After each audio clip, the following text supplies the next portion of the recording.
अस्सलाम वालेकुम दोस्तों, आज की इस वीडियो में हम आपको दिखाने वाले हैं अदाकारा ईमान खान और मिनाल खान की अपनी फैमिली के साथ अपनी सालगिरह सेलिब्रेट करते हुए खूबसूरत वीडियोस। तो वीडियो को आखिर तक ज़रूर देखें और अगर हमारे चैनल पर नए हैं तो वीडियो को लाइक और चैनल को सब्सक्राइब करना ना भूलें ताकि हमारी आने वाली हर वीडियो आपको आसानी से पहुंच सके। जैसा कि आप लोग सब जानते हैं कि ईमान खान और मिनाल खान दोनों बहनें शोबिस इंडस्ट्री की मकबूल तरीन अदाकारों में शुमार होती हैं।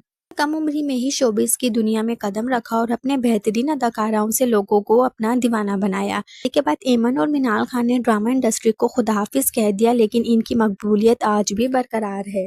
दोस्तों, आपको बताते चलें कि आज खान और मिनाल खान ने अपनी 27वीं सालगिरह अपनी फैमिली के साथ निहायत प्यार भरे और खुशगवार अंदाज में मनाई। सालगिरह की तकरीब की हसीन वीडियोस ने मदाहों के दिल जीत लिए। आइए सबसे पहले देखते हैं दोनों बहनों ने किस तरह मोहब्बत भरे माहौल में अपनी फैमिली के साथ केक काटा और तस्वीरें बनाई और खूब इंजॉय किया।